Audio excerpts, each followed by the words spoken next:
Doctor Yunus সরকার কখনো কখনো spin খেলছে, কখনো পেস খেলছে, কখনো বা স্পেশালি গুগলি খেলছে, মানুষকে বোকা বানাচ্ছে, নাটক করছে। সেই জায়গা থেকে সরকারের যে কোনো কথাতেই মানুষ সহজে আস্থা রাখতে পারছে না, নাকি সত্যিই সরকার আর পারছে না, ভিতরে ভিতরে অনেক কিছু ঘটে যাচ্ছে, ক্ষমতা ছেড়ে দিতে চাইছে। এই কথাগুলো এই কারণেই বলছি যে আপনারা জানেন, হঠাৎ করে সাংবাদিকদের ডেকে সংবাদ সম্মেলন করে এমন ঘোষণা দেওয়ার কি অর্থ থাকতে পারে যে আগামী ডিসেম্বরে নির্বাচন হতে পারে। প্রধান উপদেষ্টা প্রেস সচিব মিস্টার শফিকুল আলম তিনি বুধবার রাতে সংবাদ সম্মেলন করে বললেন যে 2025 সালের ডিসেম্বরের মধ্যে ত্রয়োদশ জাতীয় সংসদ নির্বাচনের সব প্রস্তুতি রাখতে স্বরাষ্ট্র মন্ত্রণালয়কে নির্দেশনা দিয়েছেন প্রধান উপদেষ্টা ডক্টর মোহাম্মদ ইউনূস, এবং সংস্কার সহ সব প্রস্তুতি শেষ হলে আবার বলছে যে রোজার আগেই জাতীয় নির্বাচন হতে পারে। খেলাটা কোথায়? ডিসেম্বর আবার ফেব্রুয়ারি? যাই হোক, সংবাদ সম্মেলনে তিনি বলছেন ভোটের সময় দায়িত্ব পালনের জন্য আইন শৃঙ্খলা বাহিনীর 8 লাখ সদস্যের প্রশিক্ষণের ব্যবস্থা করা হবে। প্রধান উপদেষ্টা যে মেসেজটি কনভে করার চেষ্টা করেছেন মিস্টার শফিকুল আলম, আমরা একটু দেখে নিই যে আসলে কতটা বিশ্বাসযোগ্য, কতটা আস্থা রাখা যেতে পারে তার এই বক্তব্যের উপরে।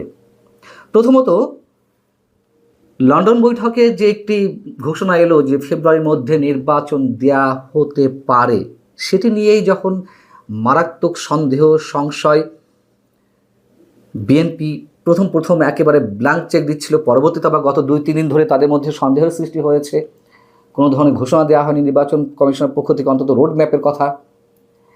1, 2 হচ্ছে কিংস পার্টি, এনসিপি এবং জামায়াতে ইসলামী যারা সরকার পরিচালনা করছে পেছন থেকে, তারা তো কোনো অবস্থাতেই খুব দ্রুত নির্বাচন চায় না, এবং নির্বাচন প্রলম্বিত করতে তাদের অনেক ধরনের দাবি দেওয়া আছে, অনেক ধরনের খেলা আছে।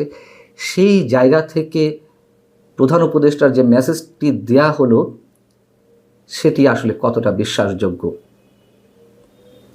এবং 3 নম্বর হচ্ছে, গত কয়েকদিন আগে প্রধান নির্বাচন কমিশনার যে সাক্ষাৎ করলেন প্রধান উপদেষ্টার সঙ্গে, সেখানে নির্বাচন নিয়ে কোনো টু শব্দটি উচ্চারণ করেননি প্রধান উপদেষ্টা। কথা প্রধান নির্বাচন কমিশনার এএমএম নাসিরউদ্দিন সাহেব নিজেই জানিয়েছেন। তিনি বলেছেন, আমার কাছে তিনি শুনতে চেয়েছেন যে আসলে নির্বাচন কমিশনের সংস্কারের কাজ কত দূর।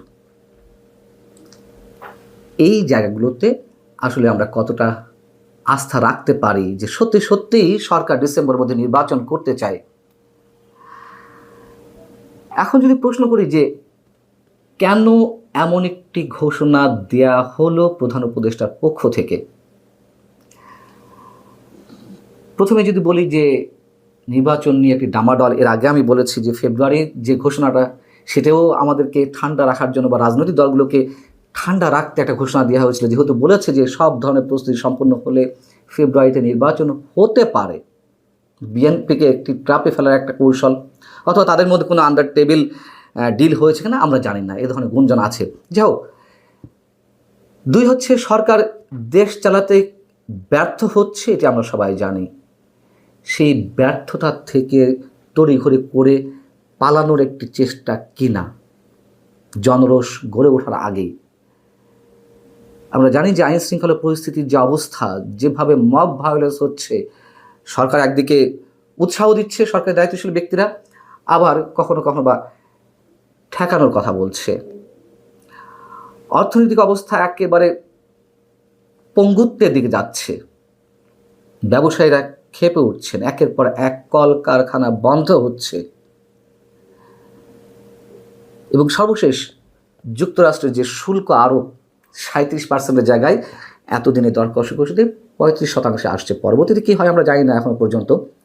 এই 35% হলেও সাথে পরোক্ষ আরও যেই করগুলো আছে সব মিলিয়ে 51% শুল্ক আরোপ হবে বাংলাদেশ থেকে গার্মেন্টস পণ্যসহ অন্যান্য পণ্য রপ্তানির ক্ষেত্রে যুক্তরাষ্ট্রে। এটি হলে ব্যবসায়ীদের টিকে থাকার কথা না কোনো অবস্থাতেই, এবং ব্যবসায়ীরা ক্ষেপে ওঠারও একটা লক্ষণ দেখা যাচ্ছে যে ইউনূস সরকার পারছে না কিছুতে, সব জায়গাতেই ফেল করছে। এবার কয়েকটি ইঙ্গিত দিই যদি সত্যি সত্যিই সরকারের এমন একটি ইচ্ছার বাসনা তাদের মধ্যে জাগ্রত হয়, না দ্রুত একটা নির্বাচন দেয়া লাগতে পারে বা লাগবে। আমি বুধবার সকালেই একটা কন্টেন্টে আপনাকে জানিয়েছি যে গত 7 জুলাই বর্তমান রাষ্ট্রপতি শাহাবুদ্দিন চুপ্পু সাহেব তিনি ক্যান্টনমেন্টে গিয়েছিলেন পিজিআরের একটি অনুষ্ঠানে অতিথি হয়ে, যেখানে রাষ্ট্রপতি শাহাবুদ্দিনকে অপসারণের জন্য প্রচণ্ড একটা চাপ, বঙ্গভবন ঘেরাওর একটা গুঞ্জন মাঝে শোনা গিয়েছিল। সেই জায়গায় সেনাপ্রধান ক্যান্টনমেন্টে গেলেন। এটি একটি বিশেষ সিগন্যাল কিনা। দ্বিতীয়ত হচ্ছে, শোনা যাচ্ছে যুক্তরাষ্ট্রের সুতা হালকা হয়ে গেছে, যে মার্কিন সমর্থন নিয়ে ডক্টর মোহাম্মদ ইউনূস সরকার টিকে আছে। যুক্তরাষ্ট্র এখন আর চাইছে না ডক্টর মোহাম্মদ ইউনূস টিকে থাকুক, তার কারণ তিনি সহসায় তাদের এজেন্ডাগুলো বাস্তবায়ন করতে পারছেন না, সফল হতে পারছেন না। কোনো ক্ষেত্রে উদ্যোগ ঠিকই আছে, করিডর, বন্দর, কিন্তু সেগুলো কতটা সহজ হবে তার জন্য সেই আস্থা ডক্টর মোহাম্মদ ইউনূস সরকারের উপরে রাখতে পারছে না। 3, যদি বলি আন্তর্জাতিকভাবেও ডক্টর মোহাম্মদ ইউনূস সরকারের যে গ্রহণযোগ্যতার কথা যেভাবে ঢাক ঢোল পিটিয়ে বলা হয় সরকারের পক্ষ থেকে, তার কোনো নমুনা তো আমরা পাইনি এ পর্যন্ত। 1 বছরের মধ্যে কোনো কথিত দাতা সংস্থা, কোনো বিদেশি রাষ্ট্র থেকে বাংলাদেশের অর্থনৈতিক জায়গাকে স্থিতিশীল করতে, ঋণ নিয়ে আসার ক্ষেত্রে কোনো ধরনের কোনো বাজিমাত তিনি করতে পারেননি। এবং ফ্রান্সে যেতে চেয়েছিলেন, সেখানে ইমানুয়েল ম্যাক্রনের সঙ্গে বৈঠক করতে চেয়েছিলেন, সেটি প্রত্যাখ্যাত হয়েছে। দুবাইয়ের আরব আমিরাতের আমির, তার সঙ্গে তিনি বৈঠক করতে পারেননি। আরব আমিরাত সফর করার পরেও লন্ডনে গিয়েও তিনি ব্রিটেনের প্রধানমন্ত্রী কিয়ার স্টারমারের সঙ্গে তিনি বৈঠক করতে পারেননি, তিনি তাকে সময় দেননি। এর থেকে বোঝা যায় যে আসলে আন্তর্জাতিকভাবে তার গ্রহণযোগ্যতা তেমন একটা নেই, শুধুই আমাদের চোখে ধুলো দেওয়ার একটা চেষ্টা। 4, সরকার যে দেশ চালাতে পারছে না, ডক্টর মোহাম্মদ ইউনূস এটাকে সত্যি উপলব্ধি করছেন এবং সেই জায়গা থেকে একটা সেফ এক্সিট চাইছেন।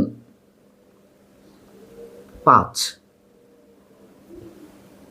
সেনাপ্রধান জেনারেল ওয়াকারুজ্জামান বরাবরই ডিসেম্বরের মধ্যে নির্বাচনের কথা বলে আসছিলেন। যখন লন্ডন বৈঠকে ফেব্রুয়ারি একটি গুঞ্জন বা একটি ঘোষণা আমাদের সামনে এলো, তারপরেও কিন্তু তিনি একেবারেই চুপচাপ, শব্দটি উচ্চারণ করেননি।